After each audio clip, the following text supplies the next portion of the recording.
if I comply. Needs being asked in the sky. Government stay telling lies. You really be starting these riots. I promise you, we getting tired. Promise you, these are the facts. Yeah, we know the facts. We about to start fighting back. It's your fault, this where we at. Or we wanna know what's up with that.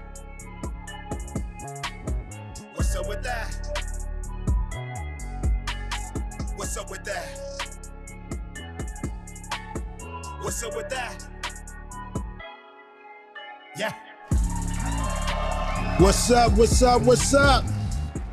Welcoming y'all back to the final segment of the Halloween special. What's up with that live? Truth Not Tradition. It's your man Jay Flames.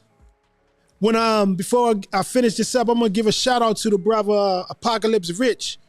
Want to really give a shout out to my brother this evening for showing up and doing what he did. My man is under the weather and he wasn't feeling well, but he showed up anyway.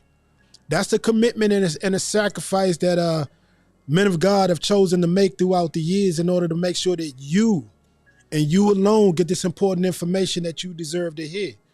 So God bless y'all. Y'all make sure y'all say a prayer for my man tonight. Traveling mercies and all that, all right?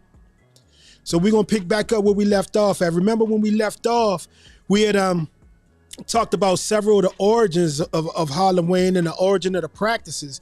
And we had left off on trick-or-treating. And the information had been brought to us that trick-or-treating is actually the leftovers from what was considered the Dumb Supper. And if y'all remember, the Dumb Supper was set up so that your ancestors and spirits could come in and dine at the table with you. So God tells us that pretty much anything is permissible for us except things that have been consecrated or things that have been blessed over and prepared for other gods or for idols. So one of the things that you're doing when you trick-or-treating is you're receiving the gifts that have been prepared for demons, the gifts that have been consecrated to demons, the things that have been prepared for spirits. So trick-or-treating is a no-no. Also, the knocking on the door and excuse me, and telling people that trick or treat, that if they don't treat you, that you're going to trick them. Remember, that was a practice by the Druid priests when they come around and get offerings for Satan. You know, and if you didn't give them an offering for Satan, that they would put a curse on you. That's an exact opposition to scripture. Revelation 3:20. Revelation 3:20. That's the New Testament. Actually, that's the last book of the Bible. So write it down right now and then get to it later on. Revelation 3:20. Behold, I stand at the door and knock. If anyone hears my voice and opens the door, I'll come into him and eat with him and he with me. Christ specifically says that he knocks on the door to come in with you, to bring you salvation, to bring you joy, to bring you a peace beyond understanding, to bring you life, as opposed to what these tricksters are doing, offering you death or you pay them. Pay attention to the way that this thing is evolving and the way that this thing has evolved. And for all of you quote unquote people of God that are out here opposing everything that we're talking about and saying that Halloween is okay, that it's fun, that you're not out there for that purpose, look into the practices for yourself. We always tell you what? You don't have to believe what I tell you. I need this to stimulate something in you where you go out and look for this stuff on your own. Where you go and look and find out whether these things are true or not. And I stand by my research that everything that I'm posing to you is actually true right now. So that's trick or treat. Now what about the costumes? Oh, remember we talked about the Eminem and Buzz Lightyear and whatever, you know, that your kids dress up in. With the origin of the costume, that's even worse than trick-or-treating. The early origins of the costumes is terrible.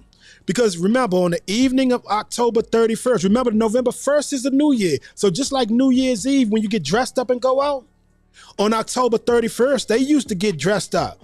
And these were the occult priests and teachers of the Celtics, I'm sorry. And they ordered everybody, this tripped me out too. They ordered everybody in the town that they were in, put out the fires in your fireplace, put out your candles and everything. Then they would go into the, away from town and they'd build a huge bonfire. They burn animals there. They burn crops and human beings as sacrifices to their god I believe it's pronounced Muk-Ola, and the Samhain. Remember, the day's named after Samhain, who was their god of death. During the ceremony, the people, the priests, and the people from the town or whatever, everybody as they came out, they would wear costumes, and it was made of animal heads and skins. They didn't practice divination, which is witchcraft. They looked for omens in the struggles of the victims sacrificing the fires. I want to say that part again. They looked for omens in the struggle of the victims that were sacrificed in the fires. As people were dying in the fire, as they were being sacrificed, these sick people would look around and try to look for, oh, his finger twitched 3 times. That means it's going to be a good harvest. You know, stupid stuff like that. So when you put on your costume, I don't care what costume you're putting on, you are mimicking this behavior. You are mimicking the evil practices that these people have set in motion to celebrate their holiday. And y'all have no idea how much I beg you, I warn you, I plead with you. Come out of them. Come out of them. It's demonic. You're actually offering sacrifices to these evil spirits and stuff, and you're actually partaking in evil unholy things. But it's okay though. You don't believe in that, right? What about something simple, bobbing for apples? All right, that ain't nothing. Y'all know we got the big barrel with the water, and the apples float on top of the water, right? That's nothing. That's nothing, right? That everybody, that's safe, right? Wrong. That's just as bad. That was actually a ceremony that the Romans actually have to their goddess Pomona. And Pomona was the goddess of the harvest, all right? She was the goddess of fruits, and she was the goddess of trees and stuff. Pomona was also the fertility goddess. Pomona was actually also the fertility goddess. So when you see apples, I'm going to tell y'all a story, the one that you already heard before. In the garden, right, it said that Adam and Eve ate of the apple. So that was something that I teach in my study classes, that the apple during those times, it actually represents fertility and sex. But this is a whole different subject. We're going to get into that one later on. I got a lot to teach y'all about that. They also believe that when you cut the apple in half, that the seeds of the apple represented a pentagram. And so they would look at the apple and they would use it to foretell which maiden would be married this year, or what guy would come along into the maiden's lives and all of this stuff. It's necromancy and divinity again.